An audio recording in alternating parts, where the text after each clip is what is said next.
Welcome to NFL Pub Hub. It is Sunday, October 23rd, week 7, and we have an incredible show for you guys. Thank you all so much for joining us. Man, are we firing heavy right off the hop. We have our leader in the NFL Pub Hub sitting at 24-13 plus 9.5 units.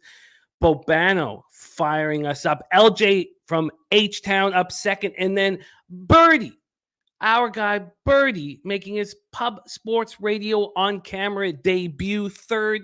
Then Getting Bills, Billy Brisbane fourth. Brizzy is 6-1 on our show. Then we have C-Mac and Sharpie's bets. It is a packed and stacked show. Let's review action right now. Thank you guys all so much for joining us. There's Officer of 50 Ayash Yala in the house. Blazed Towns fan says, I'm coming off a nice day in MMA and college football. Let's keep it rolling. There's Red Girl in the house. Red Girl, it is great to see you. Damon Santori ready to eat Nunya.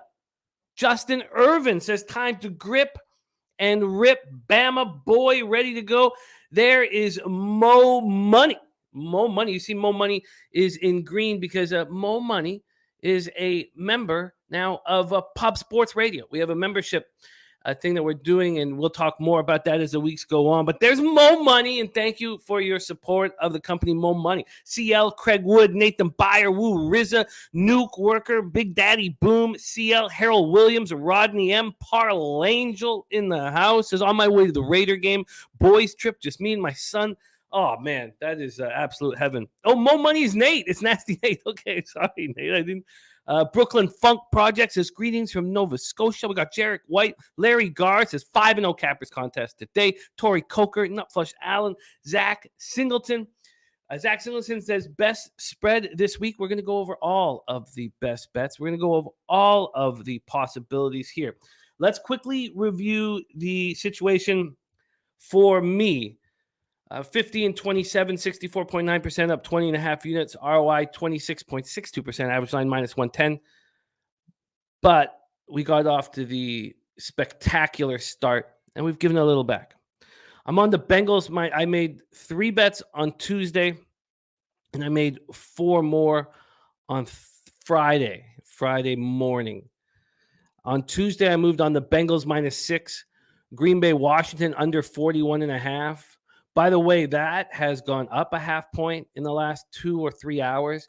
Those low totals that we've seen move up in the hours before kickoff, and I don't mean the hour before kickoff. I mean in the 5 or 6 hours before kickoff, they've all gone over. So that does scare me. I got in on Tampa Bay, Carolina under 40.5 before the McCaffrey trade. Those are my 3 bets on Tuesday. On Friday, I moved on the Buccaneers first half minus 7. I'm a little concerned that hasn't moved. The line has full games gone from 11 to 13 with the McCaffrey trade, but that first half hasn't moved. That concerns me a little bit. I'm on the Jaguars first half minus 2.5 at minus 110, and I have a double up on the Miami Dolphins first half minus 4 and full game minus 7. Mo Money. Our guy Nate says, I paid the membership and I went to my old YouTube and won't switch back. It's okay. We love you, buddy. Better's Bet, Top Shelf Plays. Slatsy says, I'm here for the debut of Big Bad Birdie, baby. Dommy Gun Ricci says, Big Philly win. Let's end it today. Got the series 2 units. I love it. And Better's Bet, thank you, man. Hit me up, on Twitter. Hit me up on Twitter DM. It would be my pleasure. Dommy Gun Ricci's on the Jags first half minus 2. I'm on a tease from yesterday. Need the Ravens first half. They're serious business, ready to go. The Pub Sports Circa picks. We're sitting 16-14 in the Circa Millions, and our picks. It's crucial that we have a winning week. We need to make a run right now. In 7th, that didn't make our card, was the Lions plus 7 at 63%. The Lions have hurt us badly in the contest, but the Sharps are all over the Lions. So I wouldn't mind if it had made our card. Giants plus 3 was 6th. I'm so happy it's not on our card. We've known the Sharps all over the Jags all week. Seahawks plus 5.5. Sharps and everybody all over the Seahawks. Titans minus 2.5. It's a very dangerous look. The only good news, because we do have a lot of sharp money on the Colts, is that Shaquille Leonard is being held out another week, even though he has cleared concussion protocols. Jets +1. We're in good company now with Brett Rippon starting at quarterback, but we probably would rather have a banged up Russell Wilson out there. Then the second highest pick. Now we vote every Thursday on the Cappers Contest show. Our chat votes on these games. Patriots -8, 73%. And then the number one pick makes me extremely uncomfortable. And I believe it was our first one with 80% of the votes. And that's the Chiefs -2.5. Little C says, should I put dumb money on Pollard over 30 rush yards in Dallas moneyline parlay? Lil C. I don't want to let you know too much here because I want the cappers to let you know. But we have a capper who believes heavily in that Pollard prop. So you're in good company. Now Flush Allen's on the Lions. Team total over 20.5. Razor sharp picks. Nice 3-0 sweep today. And he's heading to the Philly game to tailgate. I love it. Dommy Gun needing the Ravens to win at the half. Let's get to work right now. Oh, yesterday, 3-0 plus 800 day yesterday. Beautiful work. AJS, Mike M, Johnny Gilpatrick. The group is here and ready to rock. So let's bring on your first guest of the show. I wanted to get him up a little bit early so we could have a little bit of extra time with him. And your first guest is our leader right now. 24 wins and 13 losses plus 9.5 units. He has been up every week. He's been on the show. He's been on the show week 1, week 2, week 3, and week 5. The last couple of weeks have been cutting it close. 5-4 plus 0.4 units in week 3. 5-4 plus 0.47 units in week 5. But the black is the black, and the winning week is all we are looking for. Thank you guys so much for joining us here on NFL Pub Hub. It's week 7, baby. Let's bring on your first guest, our leader. Going for the title, going for the belt, the big Ragu won last year. Please welcome from Hamilton, Ontario, Ian Cameron in the house. Babano, how are you this morning? Great, Jimmy. Another NFL Sunday. Oski Wee Wee. Ticats are in the playoffs. It's a great day. It is. It is a great day. It is a great day. Sky Dragon saying made a point about our Cappers contest that he wants changed, and we have discussed it. So I can promise you that it will change, and we've also discussed Newkirker having issues to get his picks in. It's the first time anyone's had issues getting their picks in, so we will figure all that out for everyone, Sky Dragon. And let's get to work. Babano, you picked a bunch of games. Let's go. 1 p.m. Eastern is when Babano starts his card. The Detroit Lions 1-4, 0-2 on the road at the Dallas Cowboys 4-2, 2-1 at home. We're at AT&T Stadium in Arlington, Texas. The Lions are still dealing with players out. Matt Nelson, DJ Shark, Melifonwu, Charles Harris, and Bobby Price are out. They're coming off of the bye. DeAndre Swift is the big name that they need. He was limited all week. We expect him to be in the lineup. The big player for me, if you were a backer of the Lions, is John Kaminsky. He had spectacular stats those first 2 weeks of the year, and then he went down with a wrist injury. He's still listed as questionable, but he's a big piece to this puzzle. And the Dallas Cowboys are a healthy squad with Dak Prescott returning. Let's go over to the line history here in this one. You have the Cowboys opening up at -7 at -111, and this went down to 6.5. This was at 6.5 this very morning. It moved to 6.5 it was, yesterday and was there all morning. And then at 10:30, 39 minutes ago, it moved back to 7. So it's at 7.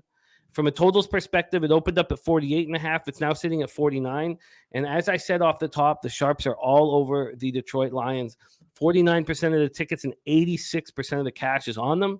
And sharp money on the under. 42% of tickets and 67% cash on that under. Babano, your game 1. Take it away.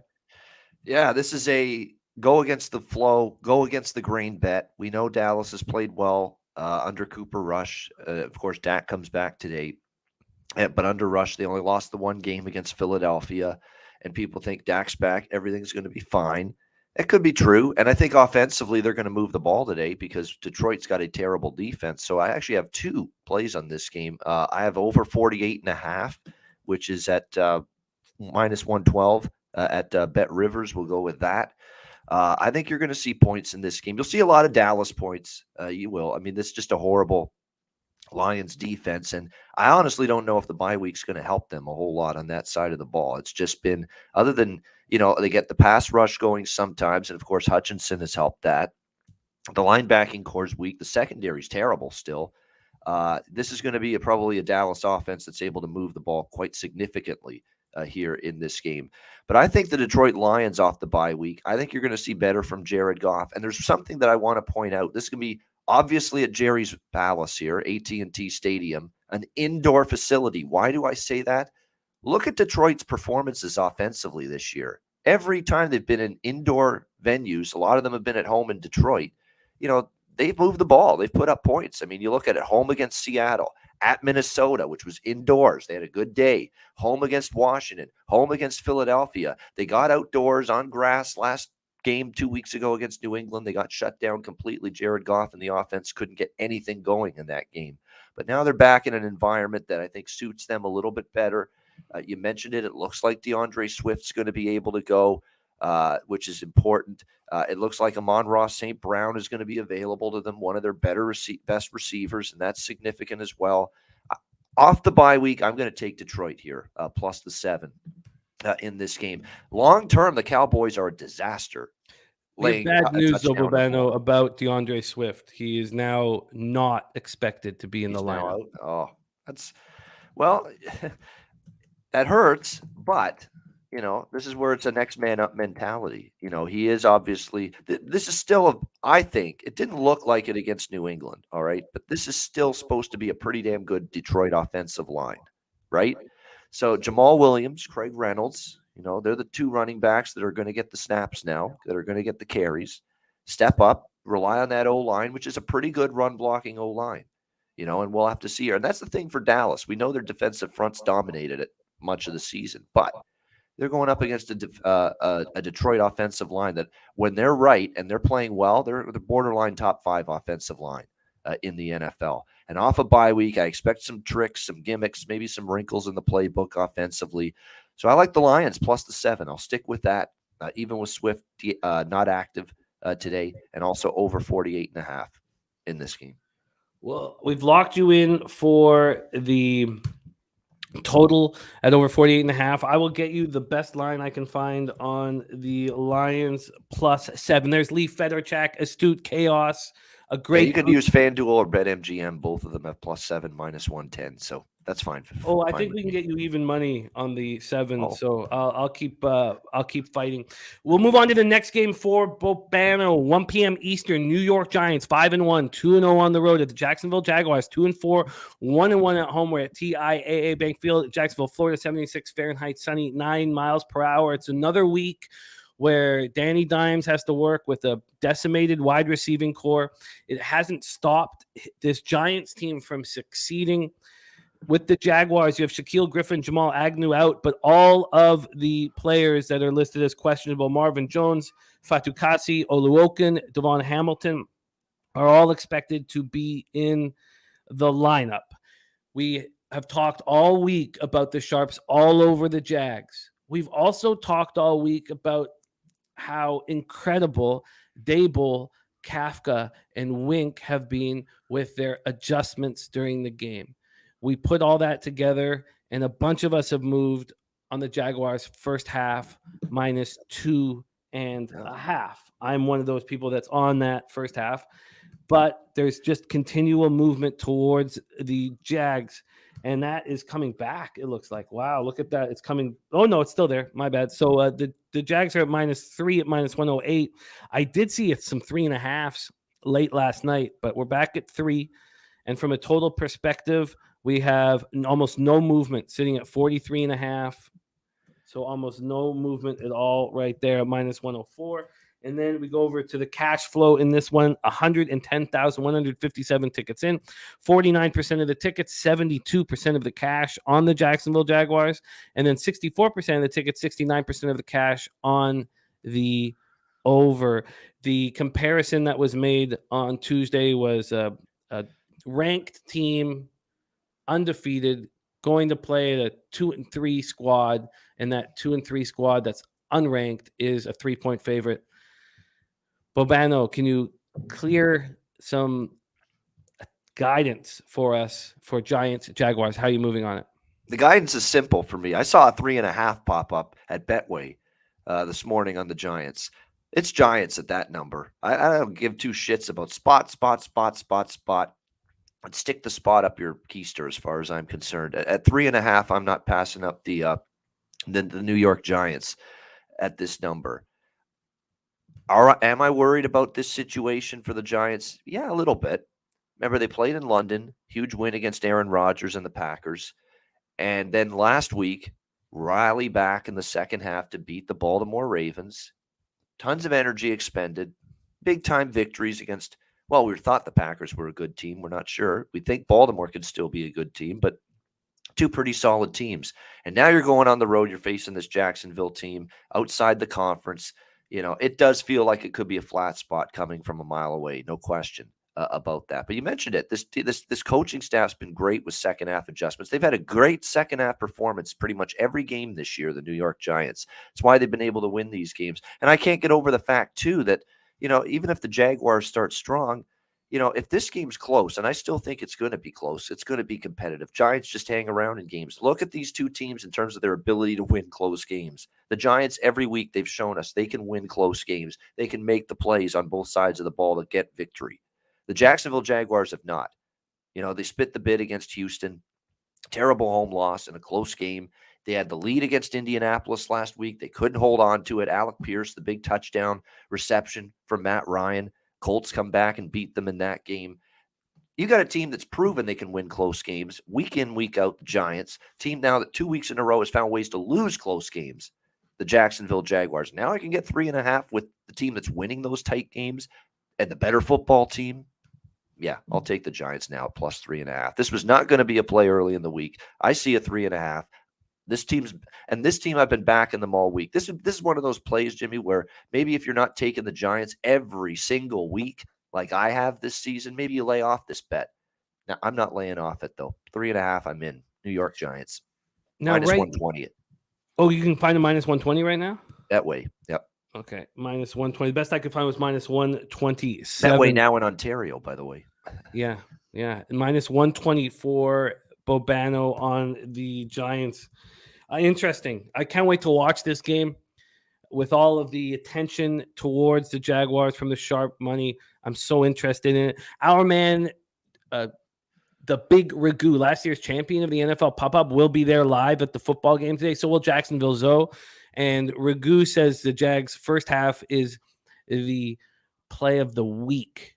The Jags' first half is the play of the week. And I did put a little extra rather than just my one unit. And that's the only all I'll one say about the Jags is they better have a 10, 14, 17-point lead, something like that at halftime. Because if they get that kind of margin, then that would make it tough on the Giants. I still have my doubts the Giants are a come-from-behind, a large deficit kind of team. But if Jacksonville's only up by like 4 or 6 or 7 at halftime, I'd be worried about if I were them. You've got to make sure you put the Giants away early because if it's close at halftime, I think the Giants, they're going to do their second half magic again. Sky Dragon also looking at first half under. I do have some interest in that as well. I'm going to put that here. All right, first half under. Okay, let's keep rolling. Next up for us, 1 p.m. Eastern, and we got to be a little quicker, Bobano. Indianapolis Colts 3-2-1, 1-1-1 on the road at the Titans, 3-2, 1-1 at home. Nissan Stadium in Nashville, Tennessee. I thought that Shaquille Leonard would be back, and he is not. But Jonathan Taylor will play, and we expect Nyheim Hines to play. And, yes, it's a huge deal, but wow, was the running game impressive. Not maybe impressive, but the yards that were eaten up out of the backfield from the Colts last week without those two guys on the field was extremely impressive. Deion Jackson blew my mind. I'm sure he only ran 12 times for 42 yards, but caught 10 for 79. Obviously, it's a big deal that they're back. When these teams met 3 weeks ago in Indianapolis, Tennessee won 24-17, and the Colts were battered on both sides of the football. So there's a lot of Colts backers who see a much healthier squad, even though Shaquille Leonard is not there, and expect them to succeed. But the Titans are coming off of the bye. Zach Cunningham's still out, and I thought that Nate Davis was going to be back, their guard. He is not. But you have Bud Dupree back. You have Amani Hooker back, a huge help to the defense. And this team, since 2017, off of a bye, 5-0 straight up, and 3-2 against the spread. Let's take a quick look at the line history here in this one. We have the Titans opening up at Pinnacle at -2. They're now at -2.5. From a total perspective, it opened up at 42. It's now at 43.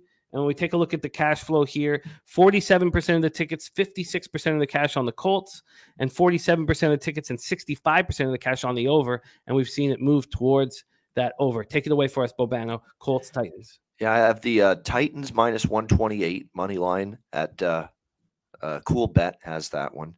And over 42.5, Bet 365 for the total. I think the total is just a little bit low. If the Colts offense last week that we saw, which finally got a sign of life going, and Jacksonville's not a terrible defense. Are they a great defense? No, but they're not terrible.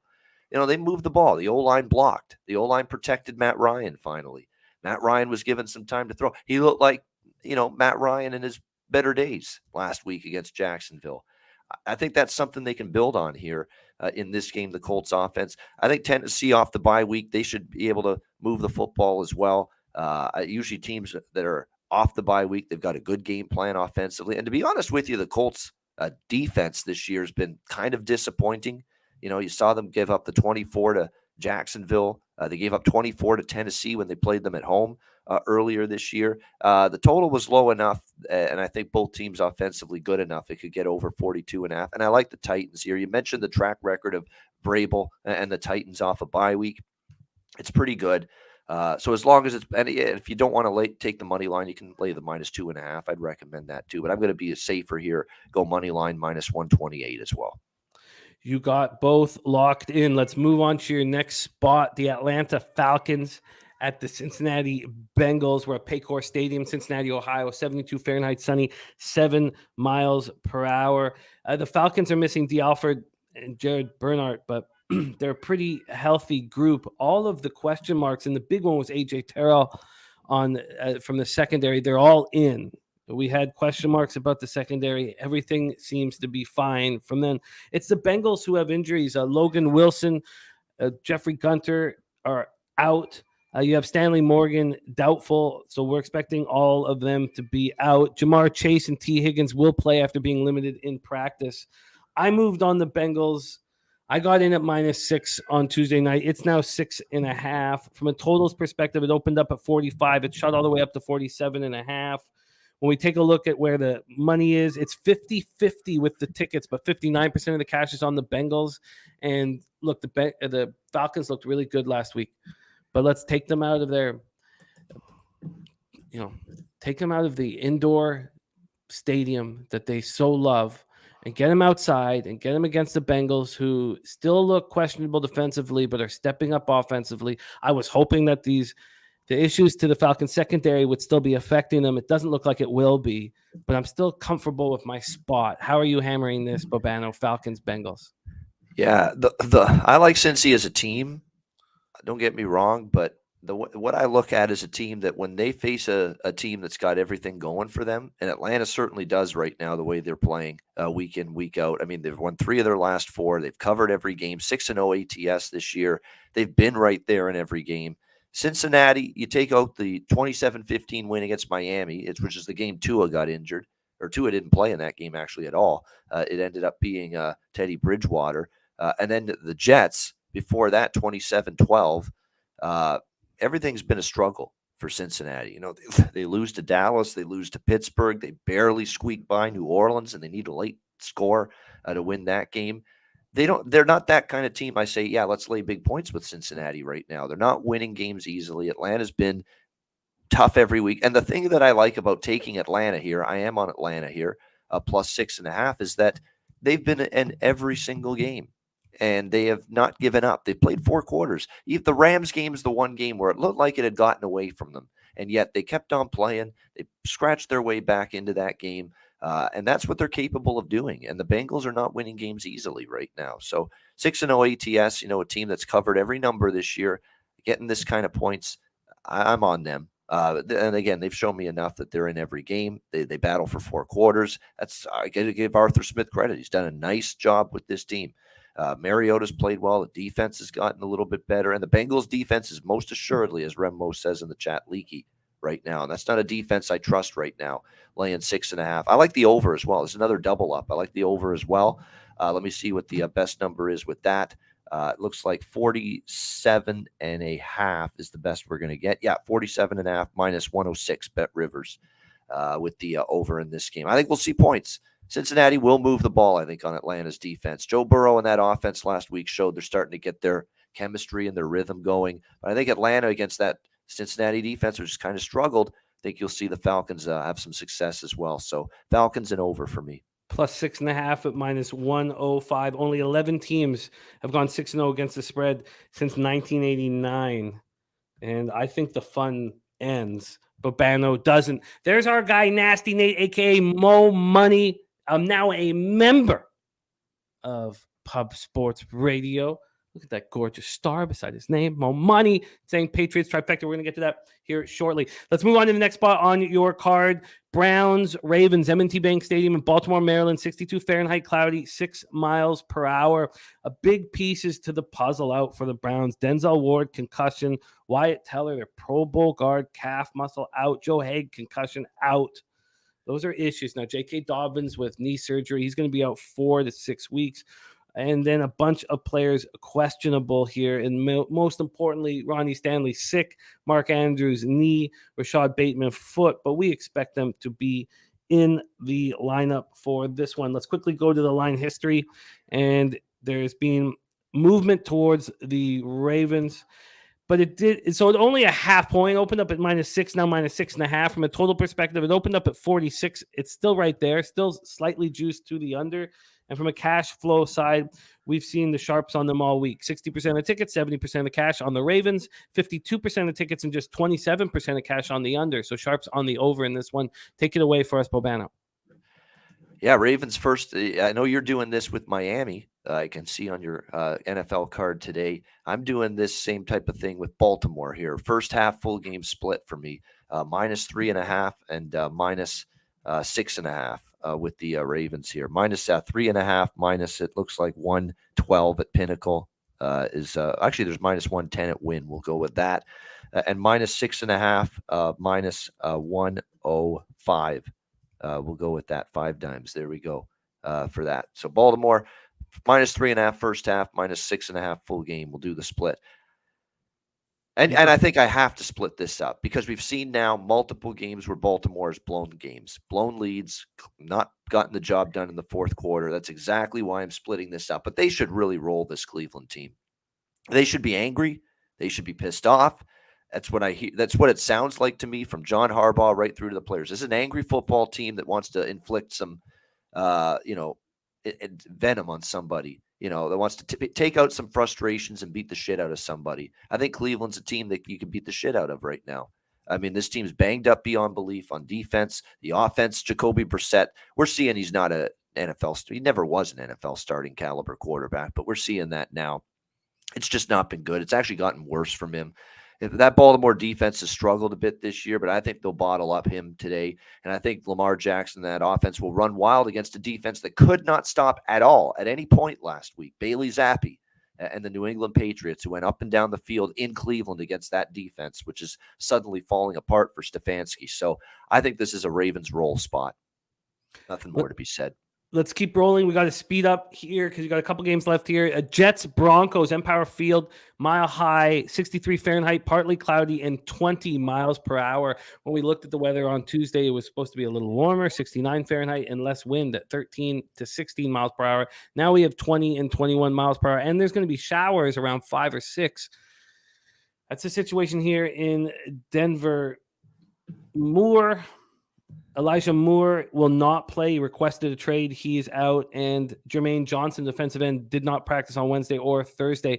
Big news here is the Broncos have ruled out Russell Wilson. So Boise State's Brett Rippon will be the quarterback. He has one career start under his belt. They have a bunch of players banged up. Josie Jewell, linebacker, defensive tackle DJ Jones. They got Tyree Cleveland, defensive tackle Deshaun Williams.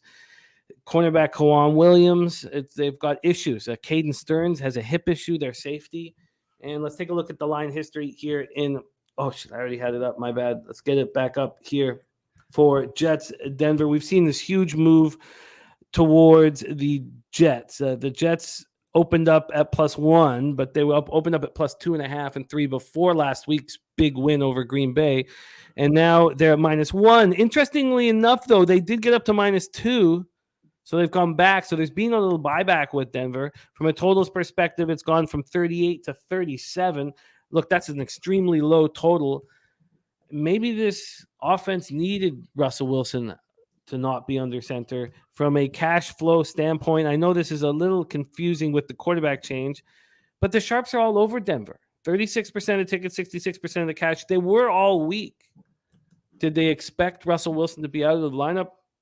I'm not sure. 47% of tickets, 88% of cash on the under. It's moved down to 37. Take it away, Bobano.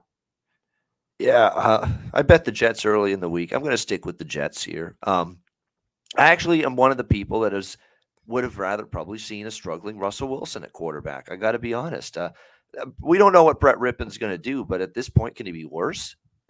Because it's not been good. But I like the way the Jets are playing, all right, especially on defense. And I don't know if the Jets play defense like they have the last couple weeks, especially last week, Brett Rippon's going to struggle. I don't care what you think about the difference between him and Wilson is, but if the Jets play a defense like they did last week, he's going to struggle. Denver, to me, is just too dysfunctional right now. The coaching staff's terrible. They're not managing games properly. The offensive line's not played well, and really Javonte Williams, since he's been out, it's been a different offense. So do I love the spot for the Jets? No. But I took them early in the week when they were still a dog. They're now favored. I'll still use them on the money line here at -115 is the best price out there with the money line. You got it. You got Jets -115. Next up, Texans Raiders. This one is going to be very enjoyable. We know that Waller is out for the Raiders, Jonathan Greenard out for the Texans, but we've seen sharp money on the Texans all week long. Let's take a quick look and see what we are dealing with here for this line history. We have the Raiders opening up -6.5, and they just moved to 7 at Pinnacle. They just moved at 7. You could have got +7s, though, for the Texans all week at different books. This total opened up at 43.5, shot all the way up to 46. And as I said, 45% of the tickets, 68% of the cash on the Texans. It's actually coming back. Public money coming in on the Raiders. 23% of the tickets and 69% of the cash on the under. Yet it keeps climbing. So confusing line history there, or mark history there. Take it away for us, Bobano. Texans Raiders. Yeah, I played over in this game. I think we'll see points. I think Davis Mills and the Texans and Damian Pierce, the running back, they'll be able to have some success moving the ball in this game. I don't hate the look toward Houston. I mean, you might be able to see this team hang around. They've done that a couple of times this year. They beat Jacksonville before their bye. The Charger game, they came back, made it interesting. They only lost by 3 and by 7 to Chicago and Denver. They finished in a tie with Indy. I don't hate the Houston look, but I'm just going to stick to the over because you do have a Raiders team that off a bye week at home, if they want any aspirations of getting back into the playoff mix, they got to take care of business here. But I'd lean Houston. I'm not laying a full touchdown with Las Vegas, but official play, I will just stick with the over here.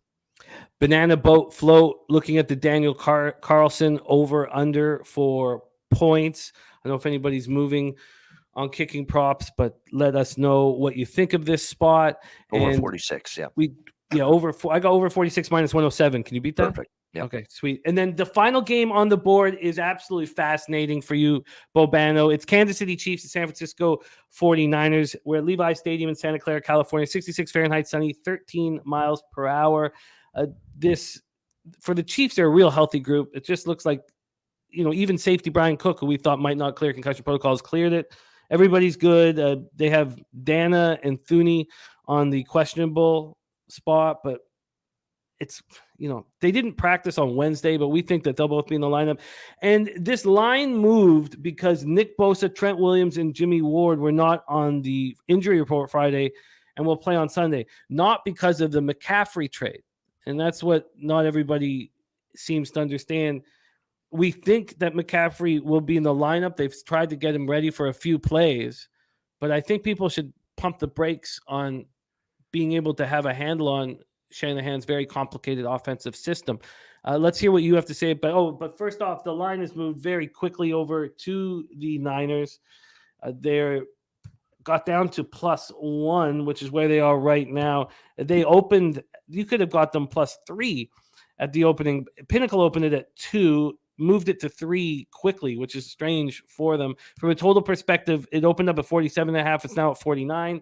And cash flow here, you have 30% of the tickets on the Niners, 39% of the cash, and then 43% and 46% on the under. Take it away, Bobano, your last game on the card. This is one where I did bet Kansas City, and I put it on the list of games because I obviously had a play on it. I don't know if I want to make that official, and I might not. Actually now, especially with the Niners. They're going to have Nick Bosa back. They're getting some of their many injured players back for this game, which is pretty good. But still, you look at it from a Kansas City perspective.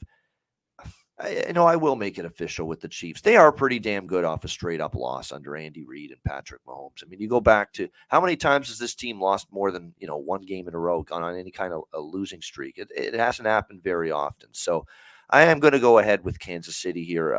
Money line is what I'm going to do. -114 at Pinnacle. We will go with that Kansas City money line. I think they'll find a way. And this is a game too where I worry about the loss of Mosley. For the San Francisco 49ers in that secondary. You don't want to be shorthanded. You don't want to be. That's why that pass rush better get to Mahomes today, because I think that secondary can be picked apart. We saw Atlanta even do it last week against the Niners a little bit. So, and Kansas City off the tough loss against Buffalo. They've been pretty good off a straight-up loss the last season or two. So I'm going to stick with Kansas City money line. I also have a smaller bet. I won't make this one official, but I am on a 49er team total over 3.5 in the first quarter. And we've talked about this, where they have that great start, the scripted offensive series to begin the game, and often it works very well for the Niners. So I actually am on that as well, but official play here, Kansas City money line. You got it, Bobano. Right now, our leader in NFL Pub Hub, 24-13 plus 9.5 units. Remember, every capper that comes on here and makes a pick, we track that action. Bobano's on the over 48.5 and +7 for the Lions in the Lions Cowboys. He's on the Giants +3.5 at -120 in Jacksonville. He's on the Titans money line in the over 42.5 and Colts Titans. He's on the Falcons +6.5 and the over 47.5 in the Falcons Bengals. In Browns Ravens, he's on the Ravens double up. First half -3.5, full game -6.5. He's on the Jets money line -115, and he's on the over 46 in Houston Raiders and the Chiefs -114. Bobano, keep up the stellar work in NFL, my friend. Thank you so much for joining us. Follow Bobano on Twitter at Bobano, and remember, Monday, tomorrow, hitting the books, the #1 show on Pub Sports Radio. It pops off in the afternoon, so please watch that show. Bobano, thank you, my friend. All right, good luck, Jimmy, everyone in the chat, and all the great guests you got joining you. Have a Sunday. There it is. We go from Hamilton down to Houston. Couple of H's getting our show started. Please welcome to the show. Now 20-20, down 0.9 units, but he's had back-to-back winning weeks here, and he's ready to rock and roll for us right now. Please welcome LJ in the house. LJ, how are you, my man? I'm doing great, Jimmy. I don't like that record. I could have been better. I missed some plays last week, but we're going to do it good this week. We're going to be better. Let's go.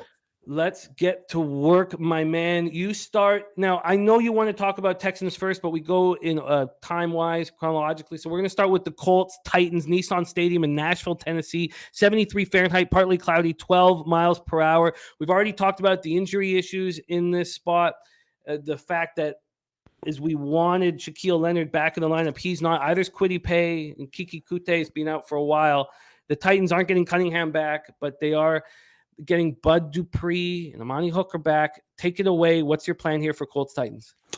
My plan is to take the Titans. The Colts are horrible in the first half, only scoring 10 points on the road. They're 0-6 in the first half, averaging 6 points. So my play, of course, first half, Titans -1 is my first play. I think Vrabel is going to be up for this game. They've already beat the Colts 24-17 in week 4. So if he sweeps the Colts, he will be in perfect position to win this AFC South. Once again, the Titans are 8-0 ATS, as you mentioned earlier, straight up off of 8+ days rest. They're four straight wins versus the Colts.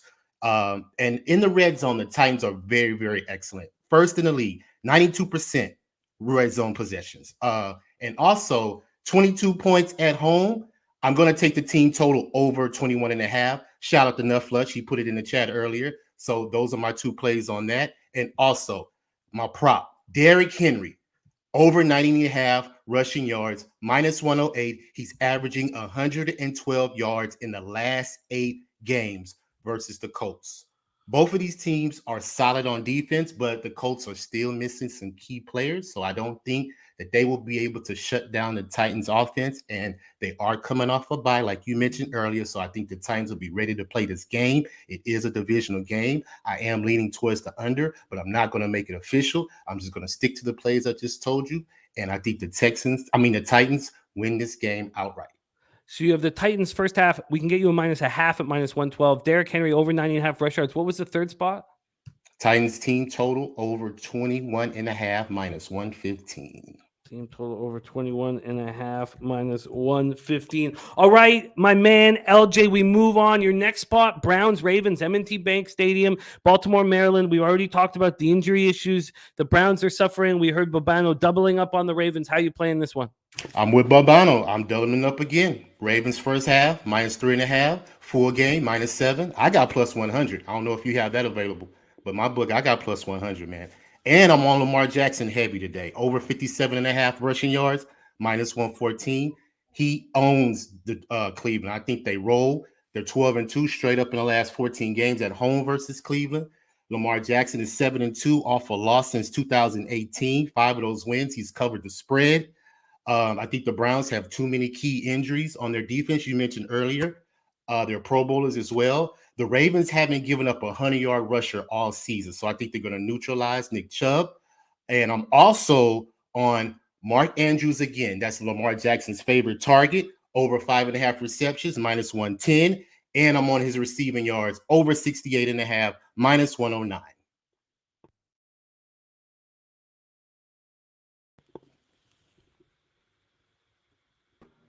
Muted, Jim. Sorry, I'm muted there. My bad. Sorry, my son's screaming. Mark Andrews over 69.5 receiving yards. 68.5. 68.5. And that was Yes. okay, 68.5 Mhm. -110. And what was the Lamar Jackson number? Lamar Jackson over 57.5 rushing yards, -114. All right, you're locked in Ravens, and we got you a 6.5 at -105 for the full game on the Ravens. All right. -3.5 first half, and then Lamar Jackson 57.5, Mark Andrews over 5.5 receptions, and Mark Andrews over 68.5 receiving yards. All right, we have 2 games left from our LJ from H-Town, and then we have Birdie making his debut, Pub Sports Radio on-screen debut here, and we're very excited about that. LJ, my man, we love when you talk about your Houston Texans. They have a ton of sharp money on them this week. Are you on them this week? No, but I am on the team total under because I just have to see them perform better on the road. Both these teams are coming off a bye. Both of these teams have 1 win, but the Raiders are a 7-point favorite. That lets you know that the books do believe that the Raiders are the better team. And the fact that the Texans still have issues at key offensive categories, plays per game, they're second last. First downs, they only have 16 averaging, and the rush defense. They're allowing 164 rushing yards per game, which is third last in the NFL, which brings me to my other prop. Josh Jacobs, over 86.5 rushing yards, -118. He's averaging 106 at home, and the Raiders rush for 146 rushing yards at home. Also, their rush defense is top 10 in the league, so I don't expect Pierce to have any yards today because the Raiders haven't allowed a 100-yard rusher all year. So I do believe they will be up for this game. Now, I'm not mad if anybody's on the Texans +7 because they are 4-0 ATS on the road versus the AFC since their bye last year. But I just don't trust Davis Mills on the road. Like I mentioned earlier, he's only averaging 107 passing yards on the road with a 58% passing percentage. I can't trust that because Derek Carr has faced Herbert, he's faced Murray, Russell, Mahomes. He's downgrading today against Davis Mills. So I don't think he's going to have any success. I mean, a digression for us like facing a Pro Bowl quarterback because Davis Mills is not a Pro Bowl quarterback. So I think the Raiders will be, I'm not saying they're going to cover the spread, but I think they will win the game. But I'm going to take the Texas team total under 17.5 because they only scored 20 points one time this year. So I'll be safer and take that bet. We got you that under 17.5 at +101. Was the Jacobs at 67.5? I got over 86.5 minus 110. Sorry, I was 86.5. Fresh yards at -110. I also want to take the kicker. Put this on here too. The Texans kicker over 1.5 field goals because I think that's the only way they'll be able to get points on the board today. Over 1.5 field goals. We'll line shop for that spot for you. Let's keep rolling. Your final game on the board here is the fascinating Broncos at home to the Jets situation. We've seen some buyback in the last hour on the Broncos. The Jets just beat the Packers in Lambeau by 17 points. And now they're facing Boise State's Brett Rippon with his second career start, but buyback on the Broncos. How are you betting this one? I'm going with the under 36.5. Because the last time these teams have met, it's gone under all 7 times. Denver's throwing out a backup quarterback. I don't expect them to have any success. They've only had 7 offensive touchdowns all year, and that's with Russell Wilson, which has been struggling as well. But the defenses are solid. Both defenses. Broncos haven't given up no more than 13 points outside of their division in the last 9 home games. The Jets only given up 15 points on defense their last 3 games. Denver's defense has 19 sacks on the season, which is top 5. The Jets have 41 quarterback hits in their last 4 games. So I expect both quarterbacks to be under pressure all game long. So, which brings me to my last 2 props. Well, actually, I got one more, but last 2. Both field goal kickers over 1.5. Brad McManus and Greg Zuerlein, because I think this is the only way that these 2 teams are going to be able to put up points today. So I'm locking those both in heavy.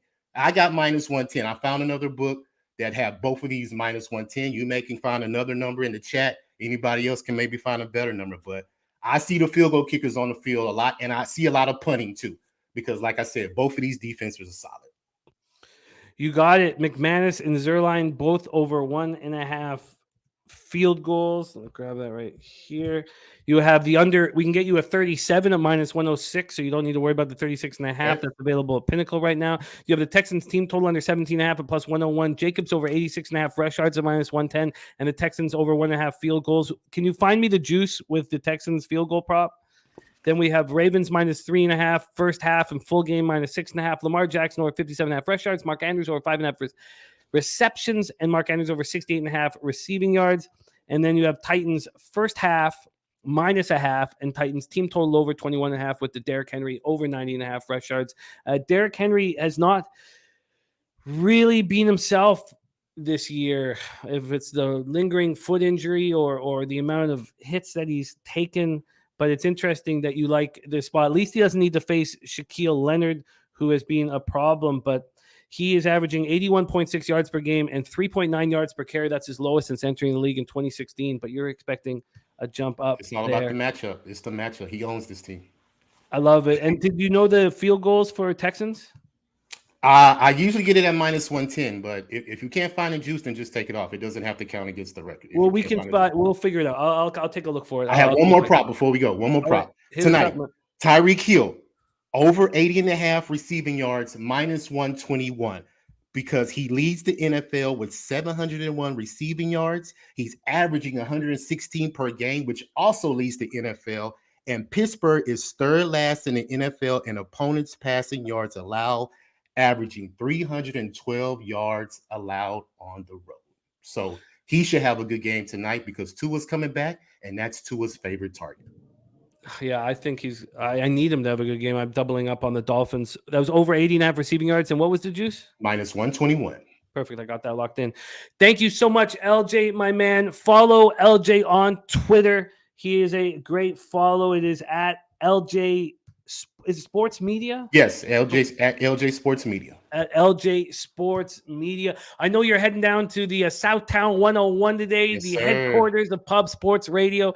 Safe travels, my man, and say what up to the big dog Jeff Slaughter for us, my man. I will, and like I say all the time, less cash. Get that cash, my man. Let's get that cash. There he is, LJ from H-Town. Your next guest making his long-awaited on-screen debut. He's been a friend of the channel for a long time. Now we get to see him in action on screen, coming to us live from Kingston, Ontario. Please welcome Birdie in the house. Birdie, how are you, my man? Very well, thank you. Long-time viewer, first-time presenter. I'm pumped. Let's get at it and find some winners for this great group of people. Let's get right after it. We have Birdie in the house. Birdie, you start your card with Detroit Lions at Dallas Cowboys. We've talked about the Sharps all over the Lions. We've talked about the injury news, Dak coming back. How are you making money here, Birdie? So the Lions fall, and so did Houston, actually, into a really nice away off a bye trend. 32-15-1. That's where I started my cap. I also like fading teams when their star quarterback comes back. I don't think Dak's going to be overly prepared for this game. It's a tough spot for him. It's still really early off that hand injury, and we saw that with Wilson last year. I just think it's going to be very tough for him to throw a football in this game. What I really like about this game is that Detroit offensive line. They're a I'd say top 10 currently, given their injuries, but they're getting healthier. And if you can slow that pass rush down of the Dallas Cowboys and force their secondary to make plays, I just like that matchup for Detroit. So I'm happy taking Detroit plus the points today. And I think it's a really good spot for them on the road, off a bye, indoors. It all lines up very well for them today. You got it, Birdie. You are locked in with the Lions. We'll find you a +7. We'll find you a +7 right now. Let's move on to your next spot on the board, and I'll give you the juice associated with that look here in a second. Indianapolis Colts at Tennessee Titans is next up for you. Nissan Stadium in Nashville, Tennessee. 73 Fahrenheit, partly cloudy, 12 miles per hour. We've heard a bunch of different looks from our cappers on this spot. We just had LJ give us Derrick Henry and backing the Titans team total over, and the Titans first half -0.5. We've had another look from the Titans earlier from Bobano, and it surprises me a little bit because I've seen some sharp action on the Colts. What side are you on here? I'm on the Colts side. So a wise man a couple of years ago threw me onto a book called The Undoing Project. The book is basically about perception and how it affects our thought processes. And this is a prime example of that. I said that in the Arizona game for Thursday night. Here's another example. The Colts just got off to such a horrid start. Their offensive line was bad, and they got a bunch of injuries. And let's face it, they didn't look very good. But if you look at their last two games, Matt Ryan has now settled in. That offensive line is starting to settle in. The turnovers are coming down. And in my opinion, the wrong team's favored here. The Colts are deeper on defense. The Colts are deeper on offense, especially at the wide receivers. And I think we're going to see the wide receivers eat today. With Taylor coming back, and more importantly, honestly, Hines coming back for those dump offs, because he's a big part of their passing game as well. I think that's just going to open up, and we're going to see the major advantage the Colts have with their wide receivers versus that secondary of Tennessee. Alec Pierce has really stepped up. I love that he has the potential to be a bona fide number one wide receiver in this league. If you look at some of those catches he made in the Denver game, they were elite. They were tough. They were chain moving type catches, and it opens things up for Paris Campbell and the rest of that group. If you're a prop better, I do like Paris Campbell over on receptions and over on yards today, because with Taylor coming back and Hines coming back, there's going to be a lot of one-on-one there. And I think he had 10 targets last week 8 receptions. I think he's in another prime spot today. I like the Colts on the spread, and if it's okay, I'd like to add the Colts money line as well because I got to catch up in this contest. Oh, I like it. I like it. I like it. We can lock you in with both of them. I'm going to find you the best available for Colts plus 2.5 and the Colts on the money line. You have the Lions plus 7 at minus 110. Minus 110. There's Lamont Williams in the house. Native Queen joining us as well. So many great cappers here. Rocky Manichetti. I love all of this. All of us here watching Birdie with his on-screen debut here at Pub Sports Radio. He's moved on the Lions plus 7 to minus 110, the Colts plus 2.5, and the Colts money line. Next up for you, Birdie, is this Texans-Raiders game, Allegiant Stadium in Las Vegas, Nevada. I thought for sure that LJ was going to come on and drop the plus 7 on the Texans where the sharps seem to all be on. He did not. I was surprised. What's your move here? I'm on the Texans again. They fall into that away dog off a bye situation. I like Lovie Smith as a defensive coordinator.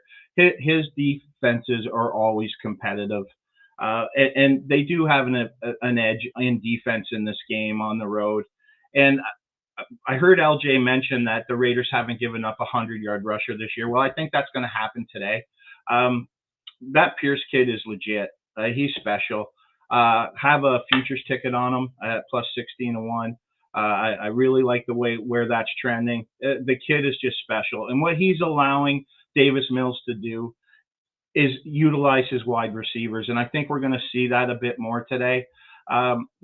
Teams now have to game plan to stop Pierce, which is going to open up those wide receivers. And it looks like Cook might be on the trading block, which I really like because I think they're going to feed him today. They're going to want to get him as many targets and as many receptions as they can because they're still in rebuilding mode. And the higher the draft pick, the better it is for them. I like that Mills doesn't turn the ball over. I'm a believer in Davis Mills. Now, he's not lighting the world on fire, but the kid just protects the football. And he's a perfect fit right now for Lovey because he'll just work the system. He'll take his 2-yard check down. He'll take his 3 and outs. He'll do what he has to do in order to not turn the ball over. And against this Raiders team, if you don't turn the ball over and you can run the football and eat up some of that clock, I just like this spot for Houston today, and I'm comfortably taking the points.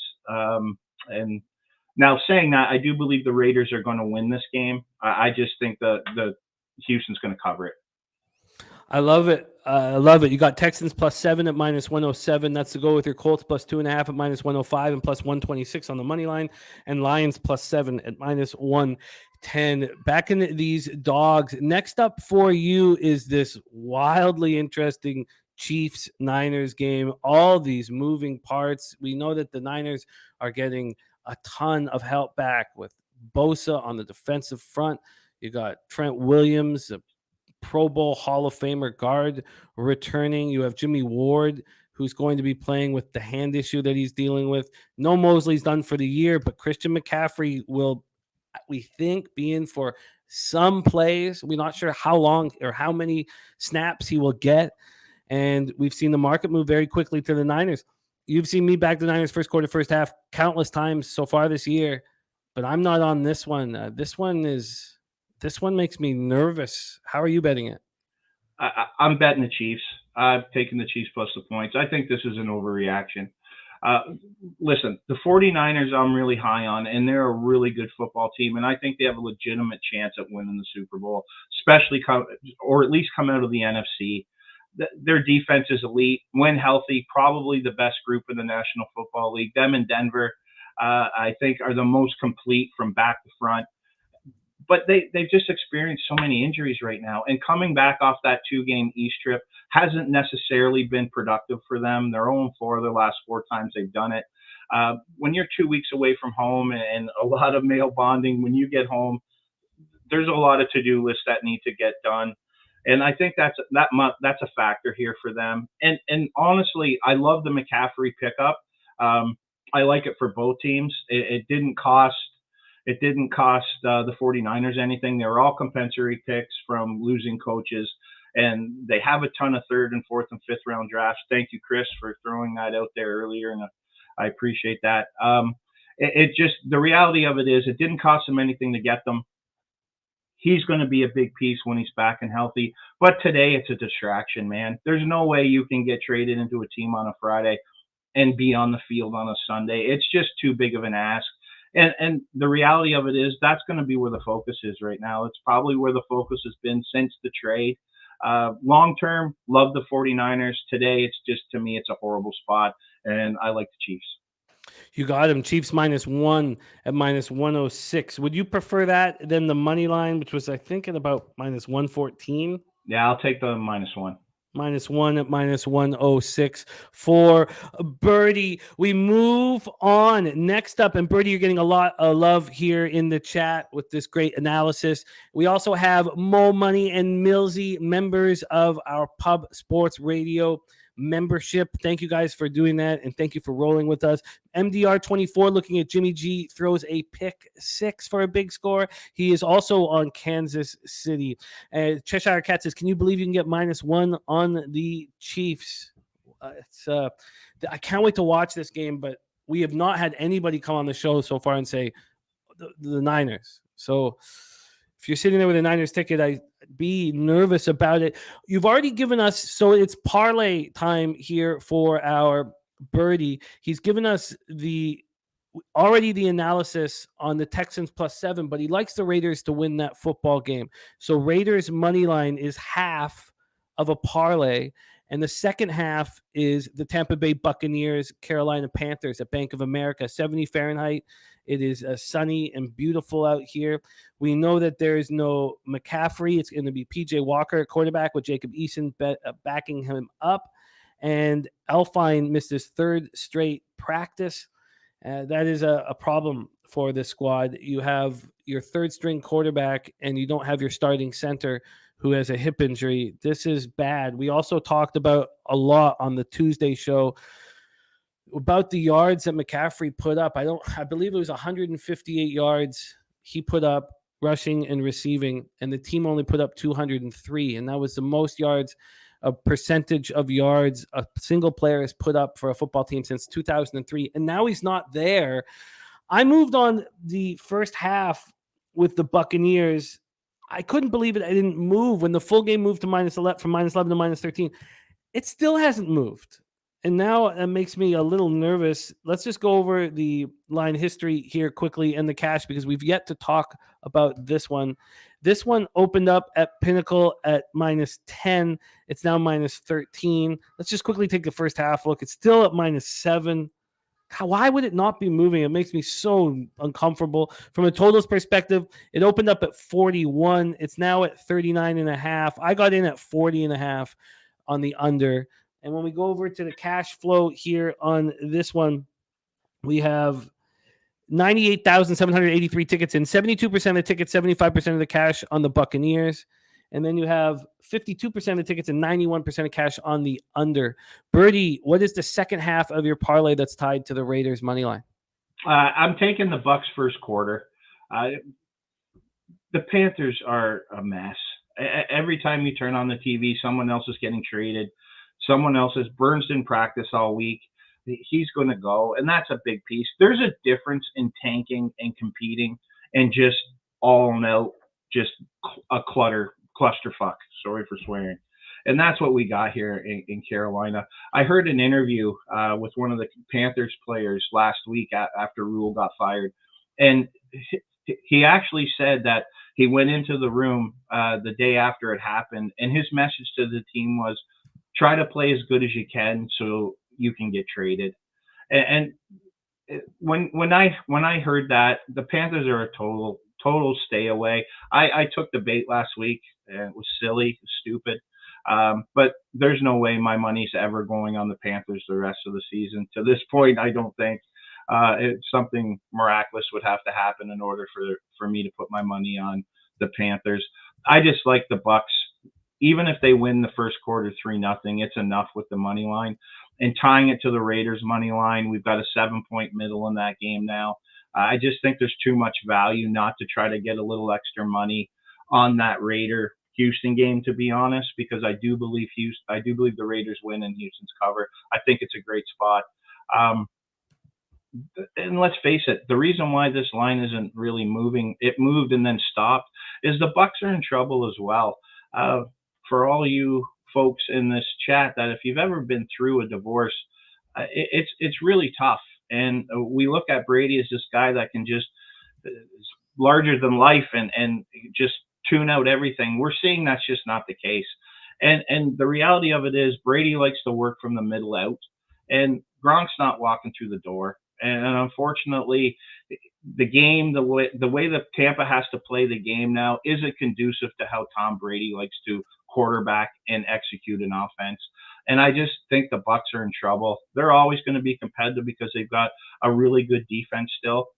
That does seem like it's declining a little. Let's not kid ourselves. They're not the Bucks D of 2 years ago or even last year. So I'm not touching this game from a spread. I would have been on the total at 40 where you got it, Jimmy, but I missed that number now. I'm just happy with the first quarter money line tied to the Raiders money line and try to hit a plus 25 parlay. I have that right now with the first quarter at minus 264 for the Bucks and the Raiders money line minus 300 to minus 119. Okay, take it. Parlay. That's fine. If you wanted the minus 3 at minus 101. I'll take the juice. I'm fine because we're in a middle situation, and I'm probably 70% that it's going to hit. I'm happy. Birdie, spectacular work, making his on-screen debut right here on Pub Sports Radio. The beginning of many appearances, we hope. Spectacular job. Let's review Birdie's action here. He's on the Lions plus 7 at minus 110. He's on the Colts plus 2.5 at minus 105, and the money line at plus 126. He's on the Texans plus 7 at minus 107. The Chiefs minus 1 at minus 106, and a parlay. Bucks first quarter money line, Raiders money line combined. It's a minus 119. You have Turnsey, who's also his play of the day, is on the Chiefs. A lot of love for the Chiefs today, and a lot of love for our friend Birdie. Spectacular work. You can find Birdie on Twitter. He's at Birdie_bets. He puts out action all the time. He's completely selfless with his capping. He just wants us to cash along with him. So please follow him on Twitter at Birdie_bets. Birdie, my man, Slats just gave you a standing ovation. Do you have any last words for the cappers here supporting the show? I love this chat. It's where I started. I've met so many ridiculously great people in this chat that are now friends. This show, this concept, Pub Sports Radio, the whole thing is just working, and it's amazing, and I'm just glad to be a part of it. And Jimmy, I love you, mister. Let's have a day. I love you too, buddy. Great work. Proud to see you rock like you did. What a spectacular job. What a debut from our Birdie in the house. We move from Kingston, Ontario to South Jersey. That's where we move next. Our next guest is 6-1 on this show. He's currently in second in the Pub Sports Radio NFL Pub Hub rankings, plus 5.96 units. He was with us in week 2. He went 3-0 plus 3.5 units. He was with us week 4. He went 3-1 plus 2.46 units. Last year, he was in first place for almost the entire year until Ragu snaked him right at the very end of the contest. I love working with them. Please welcome to the show, Billy Brisbane in the house. Brizzy, how are you, my man? I'm doing good, man.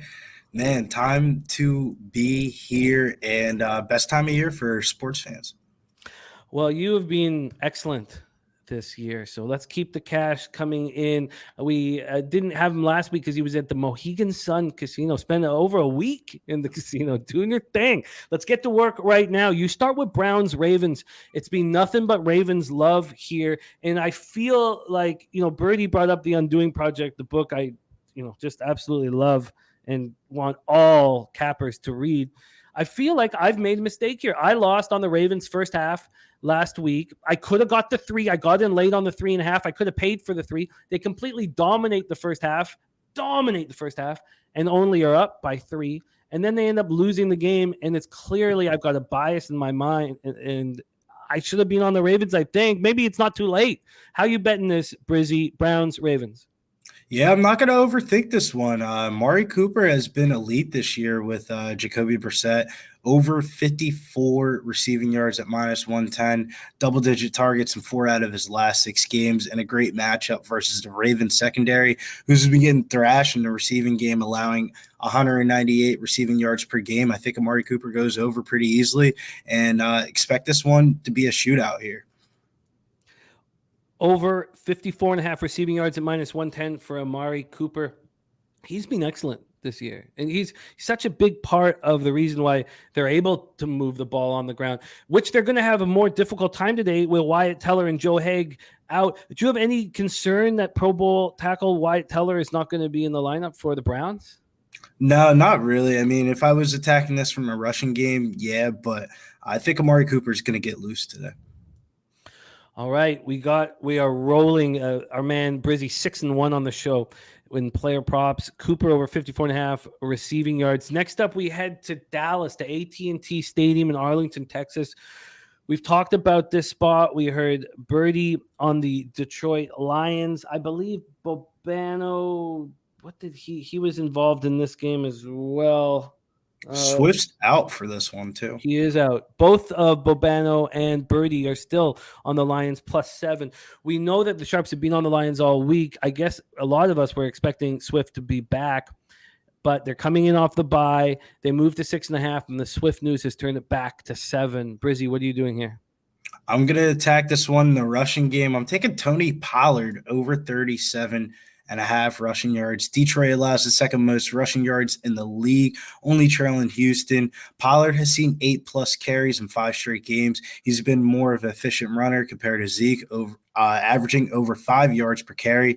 He's had 43+ rushing yards in 4 out of 6 games. With Dak back, I expect this offense to get going, but it could be a little bit rusty like Birdie was alluding to, so it could be a little bit more of the rushing game from Pollard and Zeke.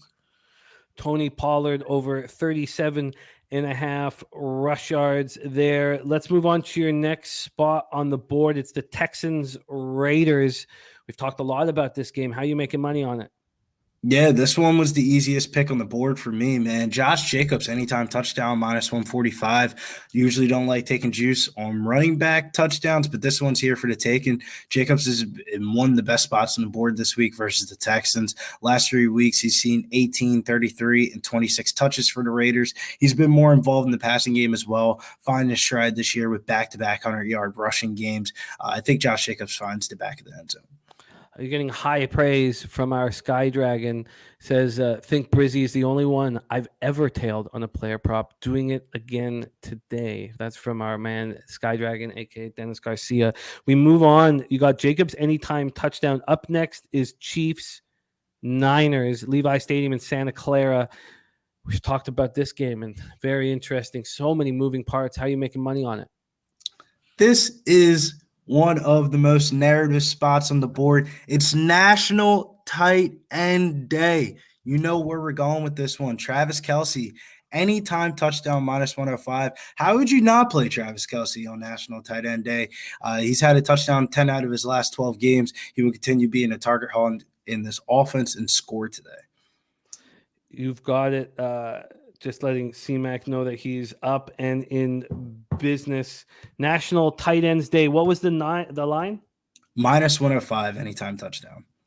-105 anytime a touchdown here for National Tight End Day for our Brizzy. He's also on Jacobs anytime touchdown at -145. He's on Pollard over 37.5 rush yards at -110. And he's on Cooper over 54.5 receiving yards at -110. And he is 6-1 on the show. Brizzy, thank you so much for rolling with us. Follow Brizzy at Getting Bills on Twitter. He's an absolute excellent follow. And thank you so much for rolling with us, my man. See you.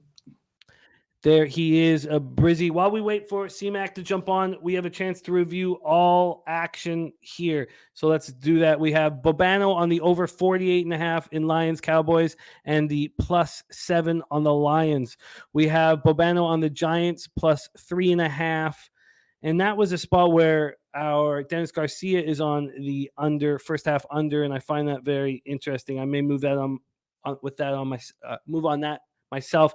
We have big Ragu's action in as well. Ragu, who's going to be at the Jacksonville Jaguars game today. He's on Cincinnati first half -3.5, Detroit Dallas first half over 24, Tampa Bay Carolina second half over 18, and Seattle plus 5.5. Bobano is also on the Titans in the over 42.5 in Colts Titans. He's on the Falcons plus 6.5 in the over 47.5 in Falcons Bengals. We have CMAC ready to rock, so I'll just finish this off here so we have an update on everybody's action. Ravens first half in full game for Bobano. He's on the Jets.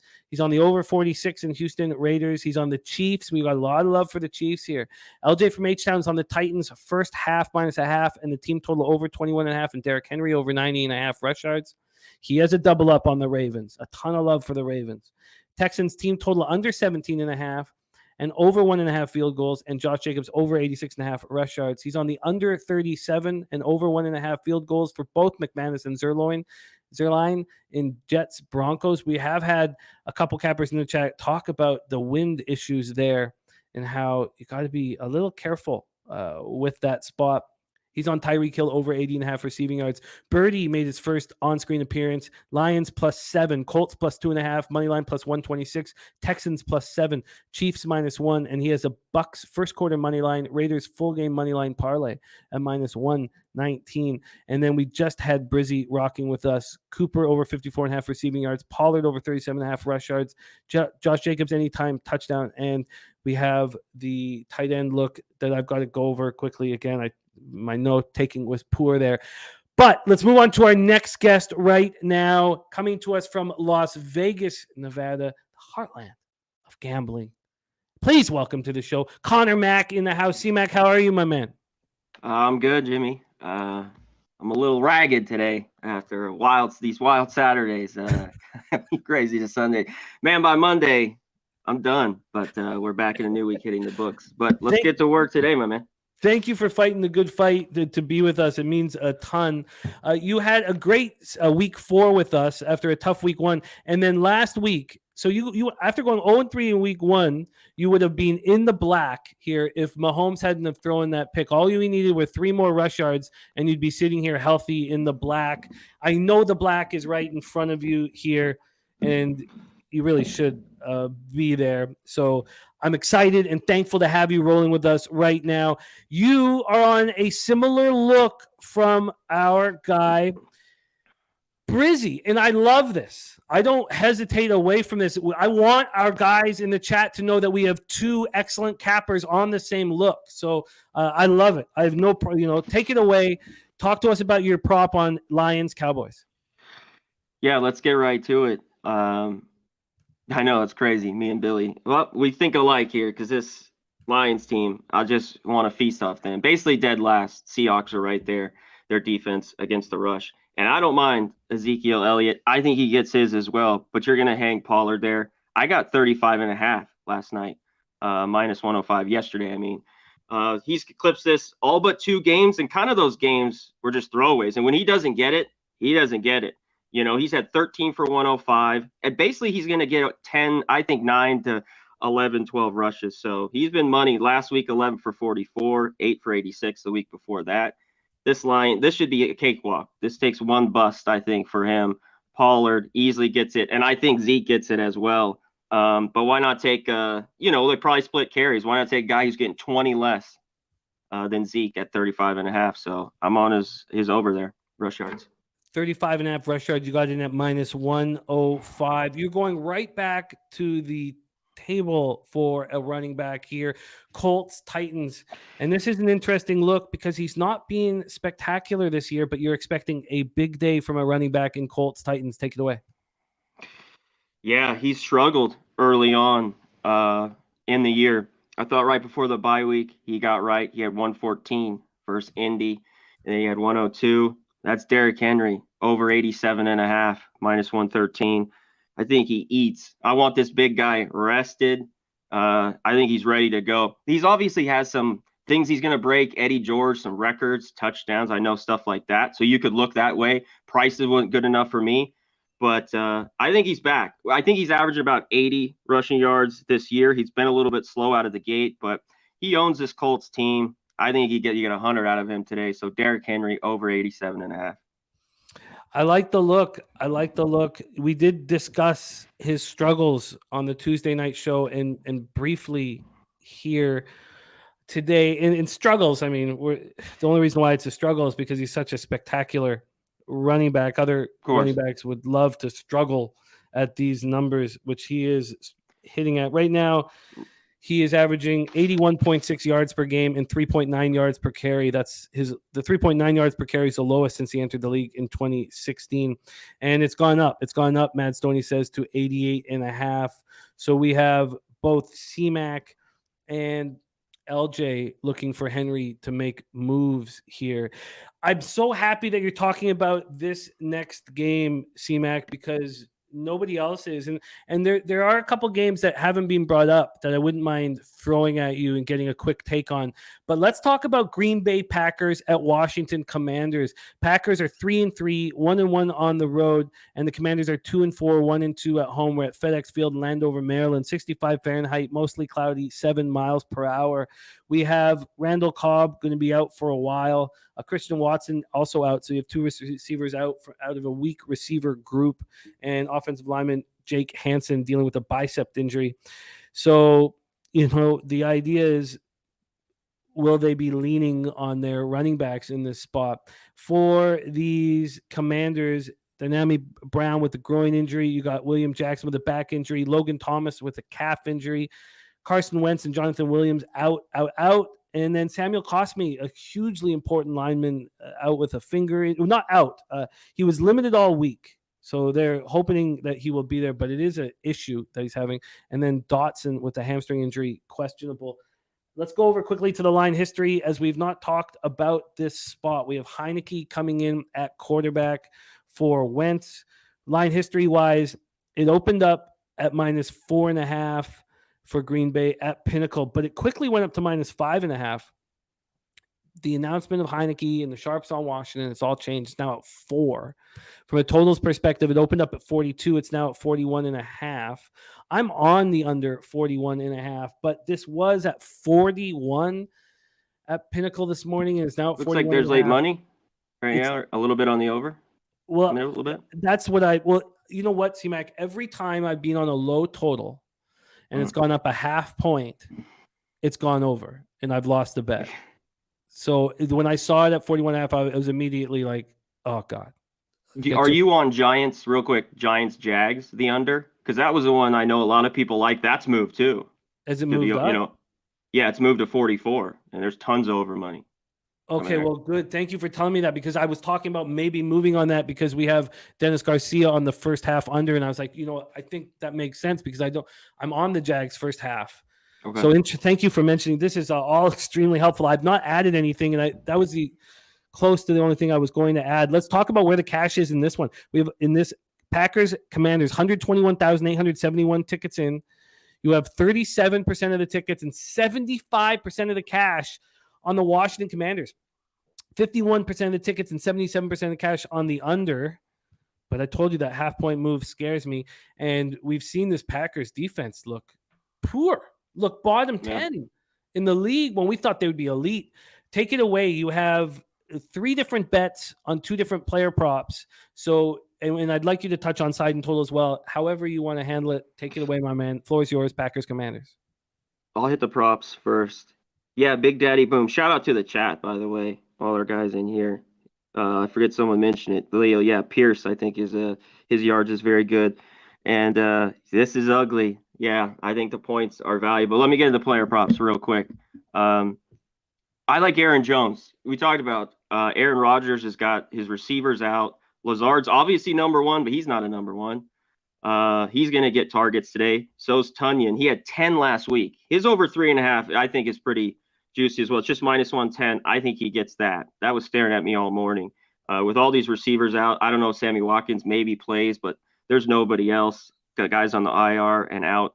This guy has struggled, and they talked about it all week. The Packers, I was going through the sound bites, the practices. Aaron Jones, this guy's been nowhere. the last few weeks. You know, after having a few 100-yard games early on in the season, he hasn't done anything.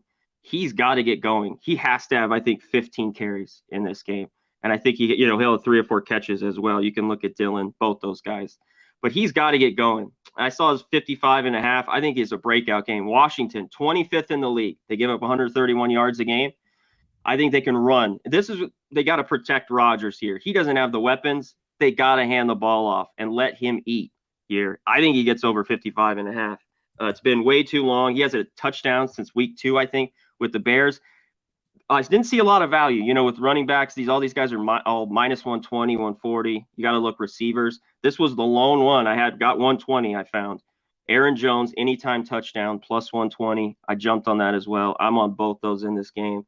I think they just got to, key on their running backs and make it work and pound this Washington football team. So give me that. Give me the over 55.5, plus 104, and the anytime touchdown, plus 120.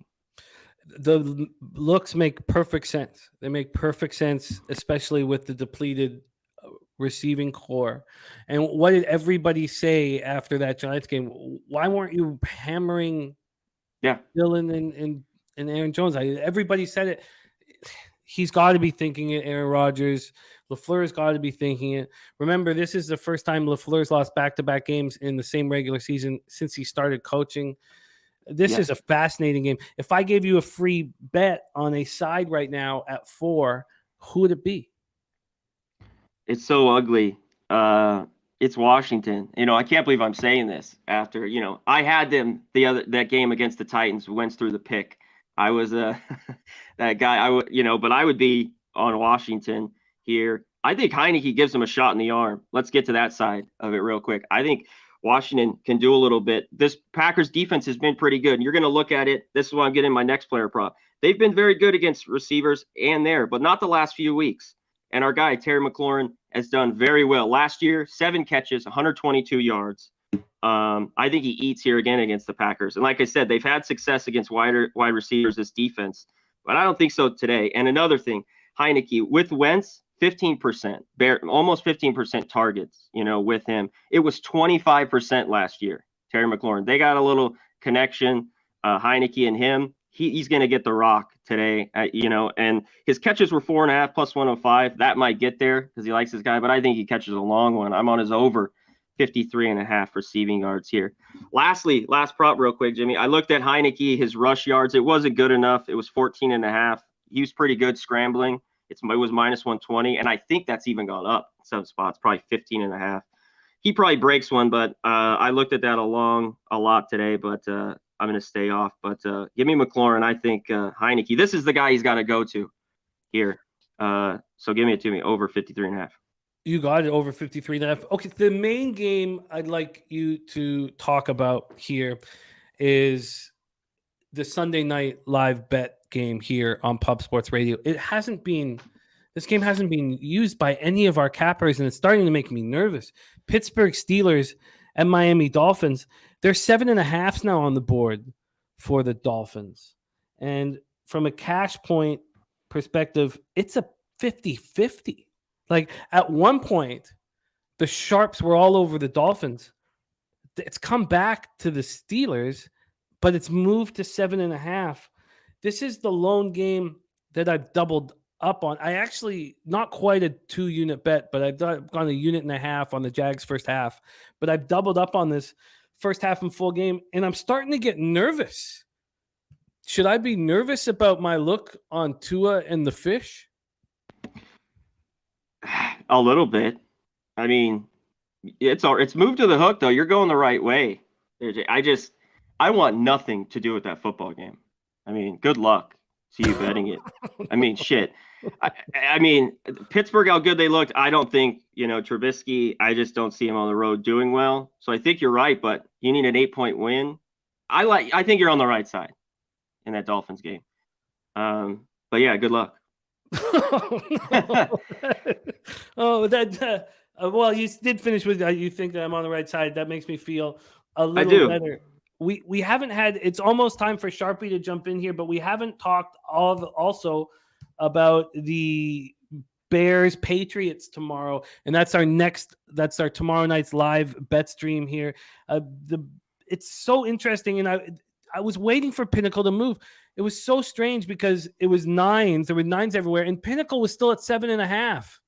And I just, and then I was at a loss for it. I was like, and finally Pinnacle's moved it to 8.5. So that is a good sign. They didn't move it to 8.5 till 10:24 this morning. So it was still at 7.5. I couldn't figure it out. And then cash wise, the sharps are all over the Bears. 21% of the tickets, 58% of the cash. Do you have a lean or a feel for the Monday nighter? No. If I were to go in that game, I'd take the Bears, and there's just no way I can back that team right now. How hot the Pats are, but you got to lay that, you got to lay it in the NFL to do it. Those big numbers on a Monday night, it's always scary. But that Bears team is just ugly. I look to a prop. I look to a little guy, Herbert. He's getting a ton of touches. His rushing yards tomorrow night is like 32, 33. I know Montgomery's now back and a little bit more, and it might take his carries, but he popped a couple in that Washington game. I think that's low for him. So if you're looking at a prop tomorrow night, I like that. I love it. I love it. I know you have this huge, and it's the number one show on our channel. You're hitting the book show on Monday. Let me know what, because I want to have you on our live shows, but is it easier to do the Monday night because you've done the work, or are you exhausted at that point? Then, because I know Sunday night you got to be studying because you guys hammered 25 games. What live bet stream is easier for you to do for us on Sunday or Monday? Either one. It's Okay. all right. Okay. I'm doing the work. Today will be, Today is right. It will be good. I could jump on tonight. It's good. Okay, I'd love that. Okay, dope, C-Mac. And don't forget hitting the books on Monday. What a show it is. You guys are just knocking it out of the park there. Let's review C-Mac's action here for week 7. He's on Pollard over 35.5 rush yards. Derrick Henry over 87.5 rush yards. Aaron Jones over 55.5 rush yards and anytime touchdown. Both of those are at plus money. He's on McLaren over 53.5 receiving yards. C-Mac, thank you so much. Blitzer Bobby in the house. Now a member here with us Hell at yeah. Radio. Shout out to Blitzer Bobby in the house. C-Mac, thank you so much. Follow C-Mac on Twitter at Connor Mac Picks, and thank you for taking the time to work with us this morning. Always. Thanks for having me, Jimmy. Anytime, brother. Be well, my man. There he is. Our final guest on today's show is our star of our new show here on Pub Sports Radio that goes on right after this one, NFL Pub Zone, starring our man, Sharpie Betts. Please welcome him to the show right now from San Diego, California. Sharpie in the house. Sharpie, how are you, my man? Man, you wore that Seahawks hat just to fuck with me, huh? You go right in from San Diego, California. I know the Chargers ain't here anymore, bro, but let's just pick on the Chargers some more while we're at it. Shout out to the chat, smash the fucking like, and let's talk football. Let's get to work, Sharpie. Before we get into your action, tell us a little bit about your new show that debuted last week.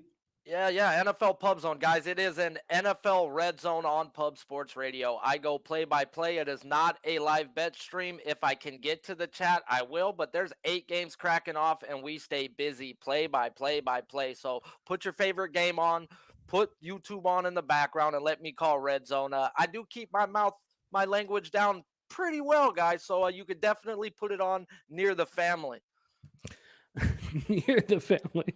Let's get to work. I know here. at times, I tell people do not watch my show around women or children on my baseball show because I say things that probably shouldn't be, but I also know that NFL's a little bit bigger, a little bit more, you're at home with the family, so I got to keep the tone down a little bit. It is a family sport. Big Daddy Boom, Leo, my man, thank you for the kind words. Let's get to work, Sharpie. You start with Houston, Texans at Las Vegas, Raiders, Allegiant Stadium. The big players that are out on the Texans side, their defensive end, Jonathan Greenard. On the Raiders side, tight end, Darren Waller, who's been disappointing this year after that $51 million extension with 19 guaranteed.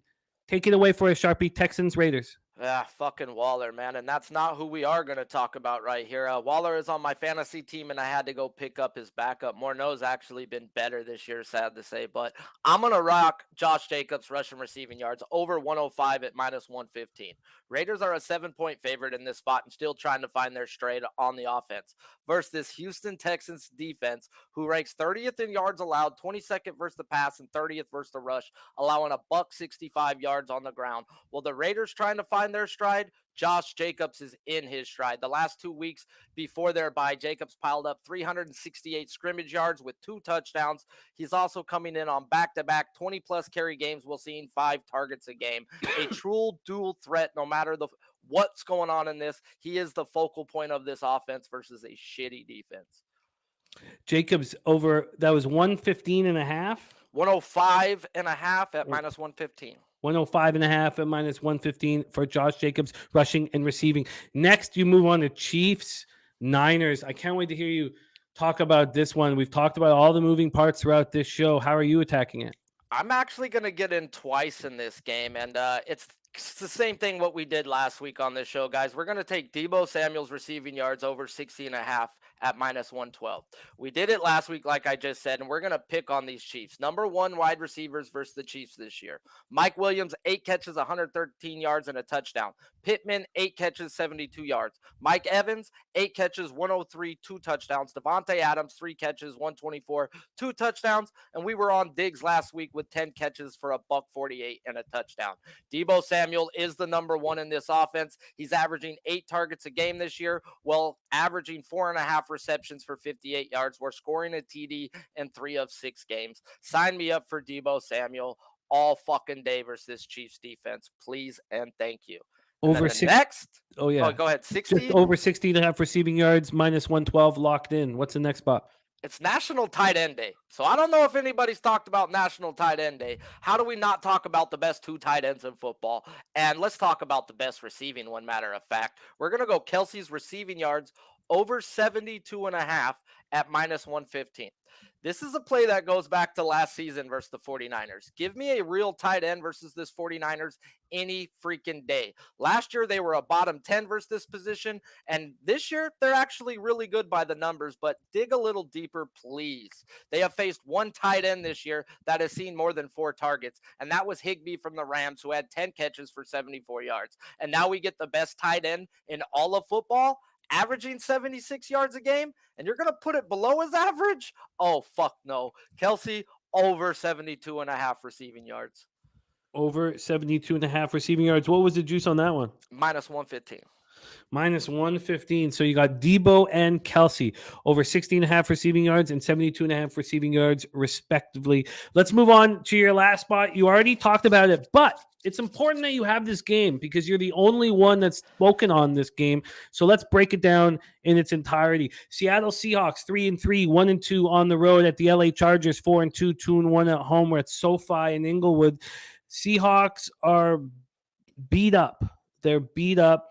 The Isaiah Dunn's the only one officially out at cornerback, but you have Artie Burns, Penny Hart, Gabe Jackson doubtful, Sidney Jones, and Quentin Jefferson questionable. All of the doubtful players did not practice, so don't expect them to be in the lineup. Then you have Keenan Allen, who it looks like they're going to wait on. I don't know if anybody has that confirmed at this point, but they have the Week 8 bye, so this is the game before the bye, and it looks like they're going to give Keenan Allen 2 more full weeks to get right, which I'm a little surprised about. So let's talk about the line history here. And we know that the Sharps have just been hammering the Seahawks all week. They opened up at some books. Now, some books before the 19-9 win last week over Arizona had Seahawks plus 7.5. Pinnacle opened it up on after the game and at plus 6. They've moved that to plus 4.5. The Seahawks are now plus 4.5 point dogs. This total opened up at 51.5, is now at 50.5. And we have 70% of the tickets and 85% of the cash on the Seattle Seahawks, 55% of the tickets, 69% cash on the over, and yet it's dropped a point. So that's a little confusing there. Take it away, Sharpie. How are you planning on attacking this game? And if you could touch on side and total as well, we'd be all ears. Floor is yours, my man. Yeah. Let's talk both sides real quick. And it's to me, I'm a Chargers fan, guys. I've got them tattooed on my head, blah, blah, blah. but they're the worst 4-2 football team in all of football. Like, to be lucky at times and to still be 4-2, that doesn't happen with the Chargers. They should be 2-4, but the balls bounce their way when every other year the ball just doesn't bounce their way. So when the Chargers find their stride, they're going to be a good team, but they haven't. They're a sieve. They've allowed 40 straight points in the red zone. If you get to the red zone, you're going to fucking score. And with Herbert missing both tackles, that's a problem. I know he gets the center back, and that's going to help with that up the middle, but missing your left and right tackle, one being an all-pro, it's just, how much can you keep fucking doing, Herbert? And his rib injury's gone. He's ran the last 2 weeks, so I'm not really worried about that rib injury no more. It's more of this defense is just bend, don't break, but they get broken way too fucking much, in my opinion. But it's I lean to the over, and it's a Seahawks or pass. I can't bet the Chargers, even though the money's been coming in on the Seahawks. I just can't. They've got to still show me that they can stop a team. They haven't stopped nobody this year, and that gets into the prop I'm going to bet. Kenneth Walker, number 3, rush and receiving yards over 89.5 and -115. Reports from the beginning of the year were talking about stashing this man for fantasy purposes. Well, freak injury happened to Penny, and he's allowed this man to step in as the number 1. And last week, he had 21 carries, 97 yards, 2 catches for 13 yards while being used in the passing game all year long. With the Seahawks being a 4.5-point dog, there is a chance for negative game script where he will still be used in the passing game. This year, he's been targeted 3 times at least in 3 of 5 games. Now gets a Chargers defense that's 18th in total yards, but 23rd versus the rush, allowing a $125 yards on the ground. Sign me up for Kenneth Walker III. He should eat either which way today. And that was over 89.5 at -115. Yes, sir. You got it. Kenneth Walker, he has looked so good since a penny went down, and really he just seems like a leader. He's loved in that locker room at this point. They were talking about he was going to steal the starting job eventually. It's just a guy got hurt, and now he got pushed into the starting role, but he was going to take it from Penny week by week. It was coming. We have the Gamblers' first glance. It is on the Commanders at +4.5. Sharpie, let's review your action here. You're on Jacobs rushing receiving over 105.5 at -115. Deebo Samuels over 60.5 receiving yards at -112. Kelsey over 72.5 receiving yards at -115. And Walker over 89.5 rush in receiving yards at -115. And your show, our brand new Pub Zone show, starts in 19 minutes right at 1 p.m. sharp. And thank you so much for joining us. Follow Sharpie at Sharpie's Bets as well. And go out there and get that fucking cash today, Sharpie. Much love. Any last words for the Cappers supporting the show? And touch on your brand new show once more for us. Nah, man, until next time, guys, just fucking keep your bankroll tight and just keep it rolling, guys. Baseball's been great. NFL's been great. And let's just keep this shit going. NFL Red Zone going to pop off in 15 minutes. Like I said, guys, pop in there. Turn on your favorite game. Turn on YouTube up and just let me call Red Zone for you. Until next time, guys, I'm Sharpie's Bets. And the best bet today, I haven't lost in a baseball game, bro. I've had 7 straight winning days. Wheeler over 16 outs is a fucking joke, guys. I know this is a football show. Go get you some money later on. Wheeler has gone in back-to-backs twice this year while pitching over 16 outs.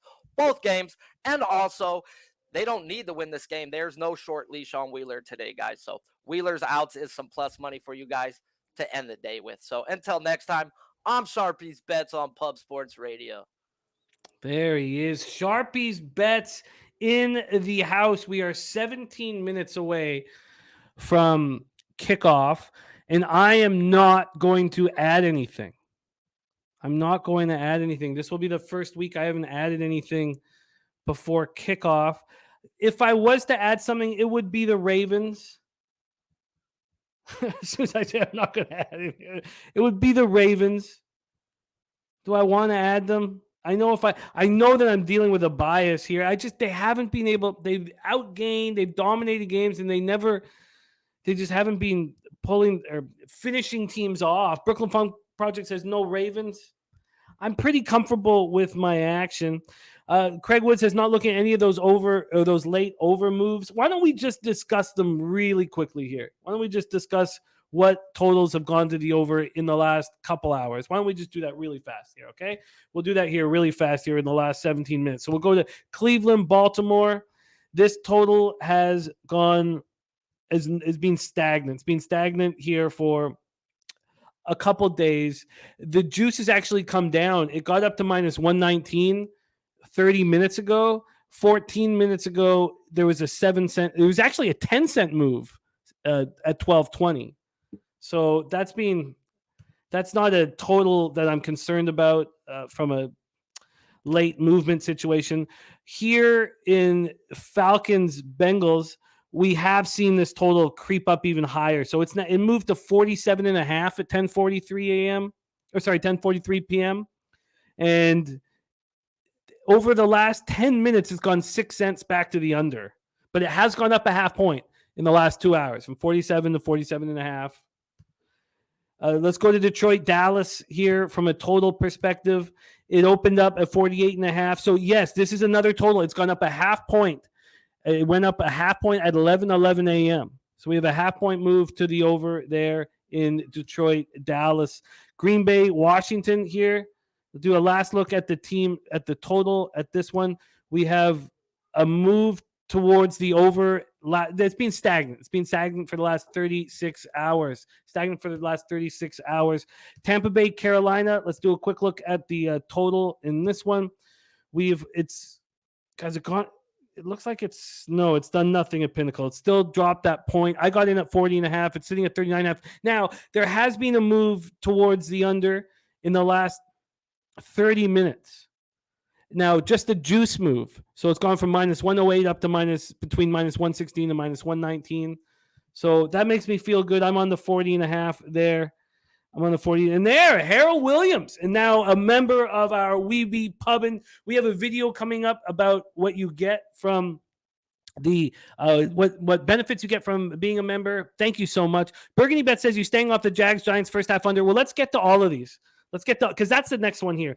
I'm not going. What's happened with low totals, and this wasn't a really low total, but when they've gone up late, it's hurt me.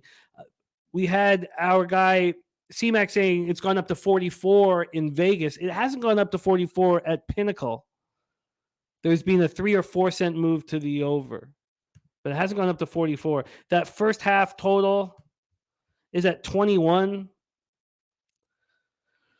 And it's plus money to the under. Would I get a 21.5? Let me just quickly see if I'll get a 21.5. Maybe if I can get I don't know if I need to. I'm pretty comfortable with my action. I mean, it's the Dolphins game and the Jags first half there of extreme importance for my day. And I'm pretty comfortable with that right now. The first half total is 20.5. They're not even giving me the 21 that everybody else gets. Unbelievable. I'll be right there, sweetheart. We're just finishing the show. Next up here is in the total here is Colts, Titans. We'll take a last look at what the total has done in the last little bit. It has also gone up. So here's another total. It's gone up. We've heard people on the over. Bobano was one of them. It's gone up a half point in the last hour and a half. Interesting. I came very close to betting the Titans, but if you heard Birdie's breakdown of why he's on the Colts, pretty happy that I stayed off. Let's take a look at this Texans Raiders final market move here. It has not moved today. It's been sitting at 46 all day, so there's been no move there. There's actually been a 5 cent move towards the under in that one in the last little bit. For Jets Denver, this is the final 1 p.m. game, and that's the ones we want to look at for like last-minute moves.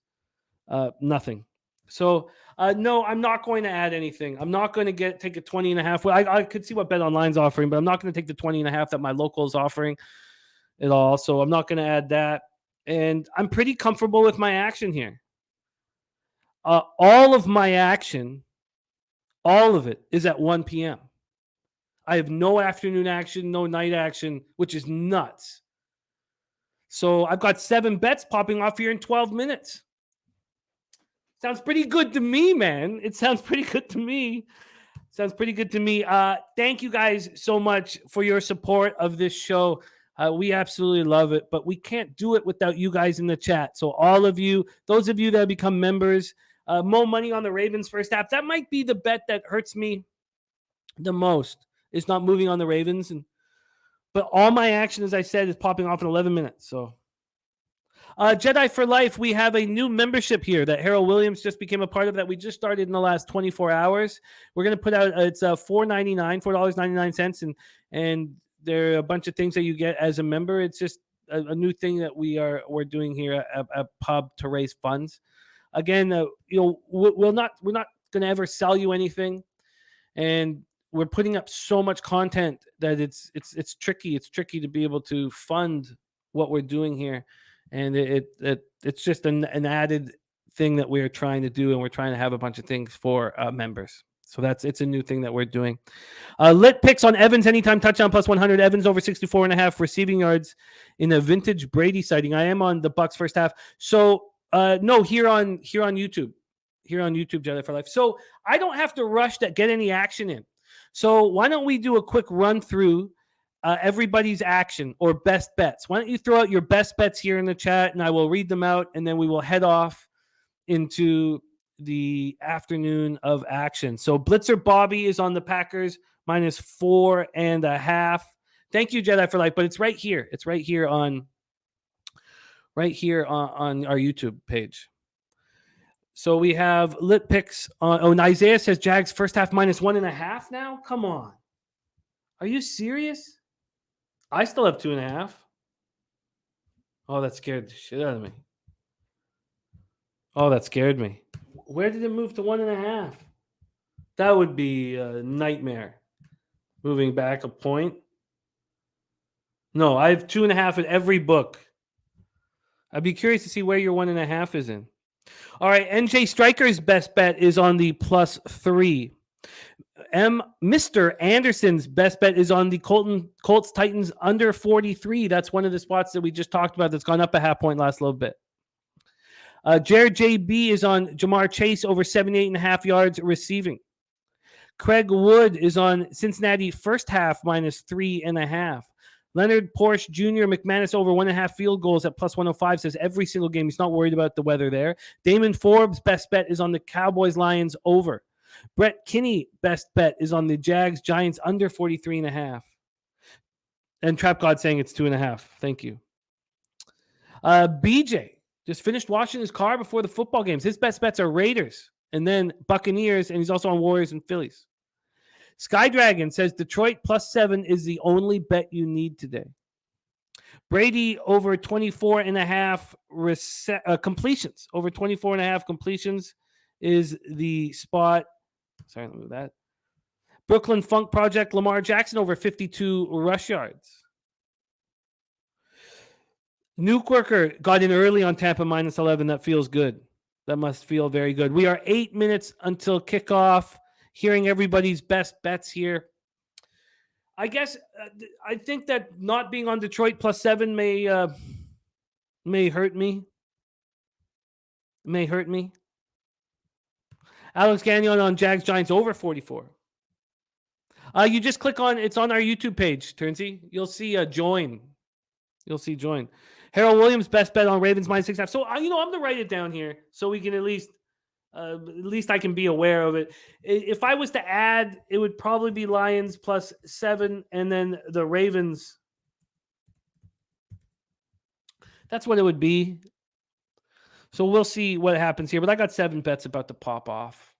So one of the things that I do is I try to make football really fun and exciting for the family. And I got Ella. She's here solo right now.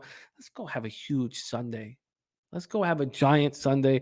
I'm gonna go into that room. First thing I'm gonna twirl her around. Screaming football Sunday, and have her scream as loud as possible. And then we are going to eat grilled cheeses and watch football. Football Sunday, baby. We have Pub Zone right here. Sharpie is hosting our Pub Zone. Check it out right here. And then join us tonight. Tonight is big. Oh, did I say? Look, I said I had all 7 games going off tonight. That's what am I talking about? Because I've got my double up is this evening. right? What was I saying? I only have 5 games going on. My double up Steelers Dolphins is tonight. Shit, that's going to be sweaty. That's going to be sweaty. So I got 5 games popping off here. Melvin Batanza says, need a survivor pick. God bless you, Melvin. Get in there. You only got 6 minutes. And nice work. Nice work. Thank you, Brooklyn Funk Project. Yeah, it's good. Grilled cheeses are my go-to. Jay Kaiser, I love you. I love all you guys. Sterling Gentry, Brooklyn Funk Project, Spenny Pennybombs, who will be making an appearance on the show next week. Burgundy Betts, The Nuke Worker, Alex Gagnon, Blitzer Bobby, Jake Kaiser, Mad Stoney, Smith Legacy, Harold Williams, James S., Nunya, Christopher Commentini, Skydragon, BJ, Trap God, Damon Forbes, Brett Kinney, Craig Wood, Mr. Anderson, Nilo, NJ Striker, Jedi for Life, Lit Picks, Kevin Lee, Bill McDonald, Isaiah B, Mike Doyle, Leo Said It, Mo Money, aka Nasty Nate, Razor Sharp Picks, Burgundy Bets. I love you guys. Now, Moneyline Mills. Now let's go out there and get that fucking money. Let's go out there and get that cash. Thank you guys for watching. Let's make week 7 full of profits. Fatter pockets await.